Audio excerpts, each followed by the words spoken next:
Every year before hurricane season starts, NOAA, the National Oceanic and Atmospheric Administration, sends out a hurricane season outlook. What is that? I know we always hit on it every year. We tell you, here's what the outlook looks like, not only from NOAA, but from other schools like universities such as NC State, what their predictions are. But they're just predictions, right? There's science, though, that goes behind all of them. Now, there have been people in the public who like to say certain things about the forecast, such as politics are involved, that some certain parties may send in hurricanes towards others, but that's not true. What other people might say is that us meteorologists are the ones that control the hurricanes and send them into our coastlines, which is also very untrue. There's a lot of science as well as questions that go into making a hurricane forecast, and a lot of thoughts as well. Things such as, what was the high temperature this time around 40 years ago? Or what was the sea surface temperatures around 3 years ago when we had a major hurricane hit? As well as, what kind of hurricanes have we seen over the past, say, 30, 40 years?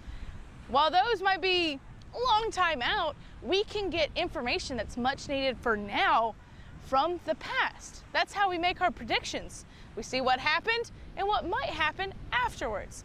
So we take all of that, and there's just so much science that goes into making a hurricane forecast, as well as how we as meteorologists can keep you safe. So let's nerd out a little bit. Let's take a look at how we make this outlook, how we keep you safe, and just have a geek minute for a while, because it's so much that goes into making a hurricane forecast that it's going to take longer than 3 minutes to tell you about it. So let's take a deep dive. Let's start out with a list of some factors that meteorologists look at when coming up with a hurricane forecast. These terms will be sea surface temperatures, ENSO, which is the El Niño Southern Oscillation conditions, wind shear, and the West African monsoon and its effects. Past factors in forecasting will include historical hurricane data, hurricane climatology, past hurricane and storm reports, as well as past tropical trends. Now, meteorologists at the National Hurricane Center and at NOAA, the National Oceanic and Atmospheric Administration, take in so many factors from past to present to forecast the storms that form in the Atlantic. We're going to take a deep dive into the forecast and its contents to learn a bit about the science behind it all. Meteorologists look at the big picture and across the globe at what conditions will be expected for the season. Two big factors we see are El Niño and La Niña, names that are very familiar when talking about the tropics. El Niño occurred during the 2023 season. El Niño usually reduces the intensity of hurricanes and results in a less active hurricane season. Vertical wind shear is stronger and has the ability to tear apart any forming storms that could be in the Atlantic. Last year, we were in La Niña, which increased the likelihood of increased tropic activity. During La Niña, sea surface temperatures in the central and eastern Pacific are cooler than average. This leads to stronger trade winds in the Atlantic and reduces the wind shear. Less wind shear allows hurricanes to develop more often. This year, we are in an ENSO neutral period. ENSO is an abbreviation for El Niño Southern Oscillation. When this phase is neutral, it means we are not in La Niña and not in El Niño conditions. Sea surface temperatures are closer to average in the Pacific and will not have a bigger effect on trade winds. ENSO does not completely mean a more active season, but does not damper the outcome like El Niño would. With this, the wind shear is forecasted to be pretty weak this year, which is in favor of hurricane production. Wind shear is both horizontal and vertical. We can take a look at the differences. Horizontal wind shear is what steers the storm and impacts the trajectory. It can push a hurricane in a different direction that it would otherwise travel.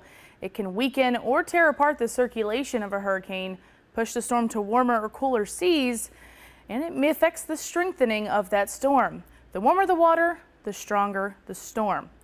Vertical wind shear can cause storm distortion. Strong vertical wind shear tilts a hurricane at the top, which separates the rising and sinking air. This will dismantle the storm's structure. Vertical shear also reduces the heat and moisture of a storm and the balance the hurricane has by disrupting the in and out flow. Ocean temperatures play a big part in hurricane formation. Temperatures provide storms with needed energy to strengthen.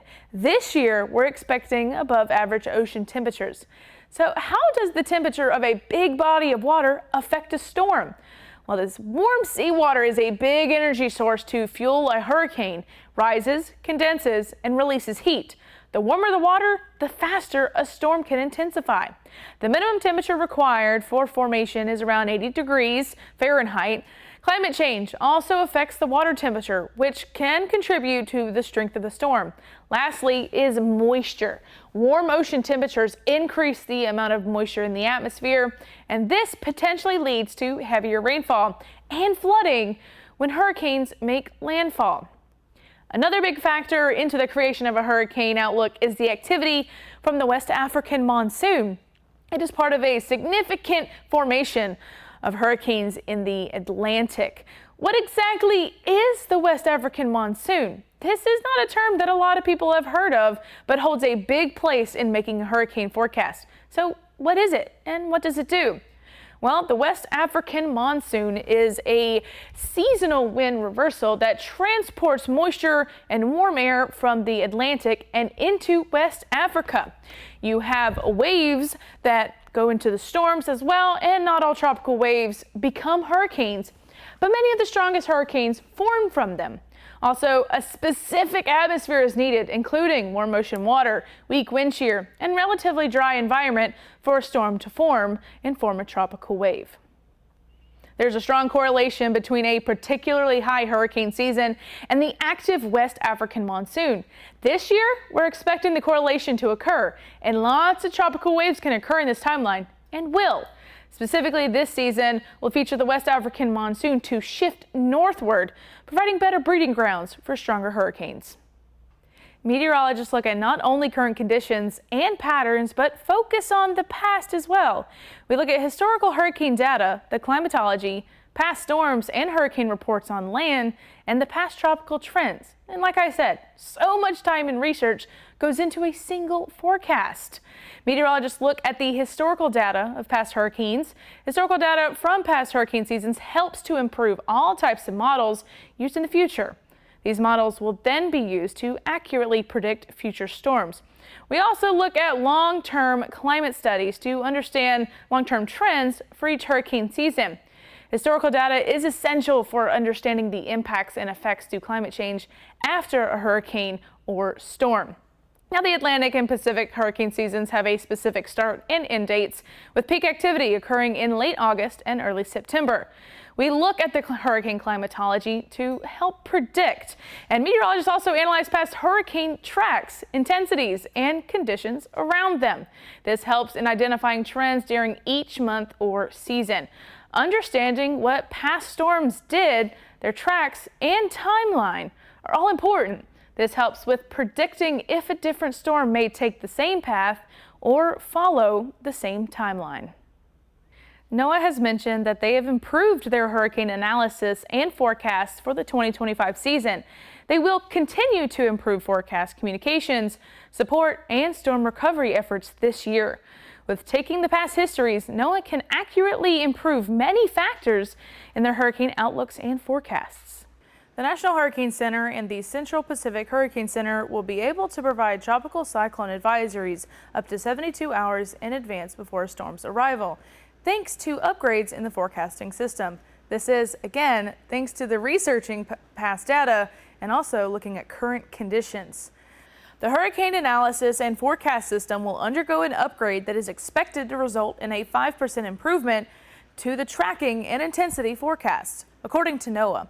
This will vastly help with accurate warnings and watches being issued.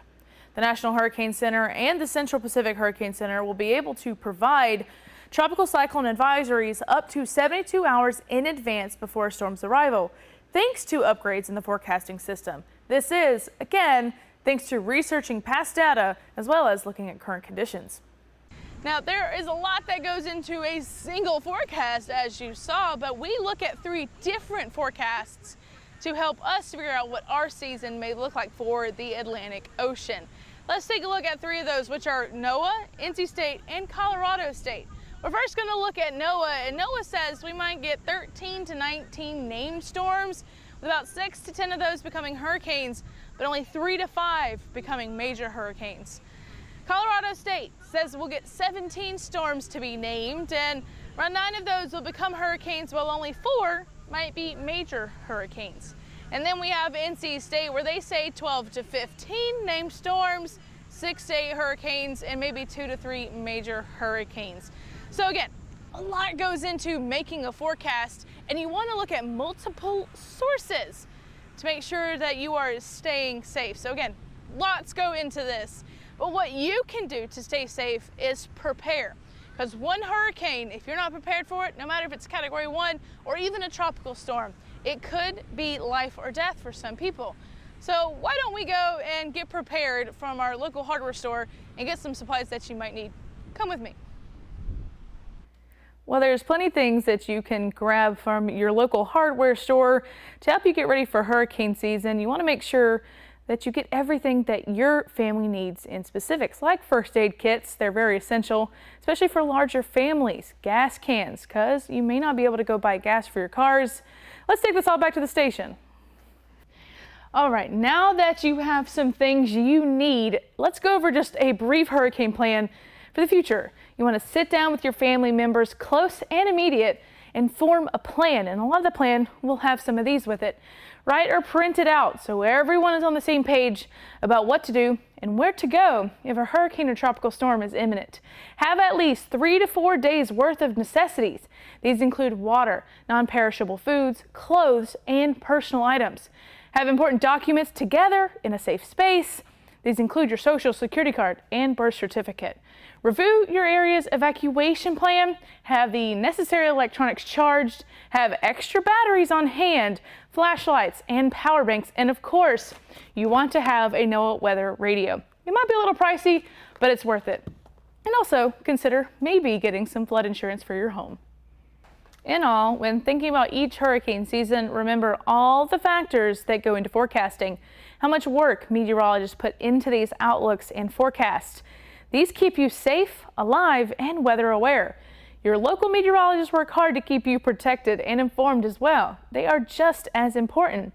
And for more tips and information, go to the WCTI YouTube channel. Our hurricane special can be found there on the channel and can provide you with important information regarding this year's hurricane season. You can also download our Storm Track 12 weather app, has a live radar, and can provide you with severe weather alerts anywhere you're at 24/7. So get prepared early and stay safe. It is never too late to be weather aware this hurricane season. I'm meteorologist Anna Voss for News 12.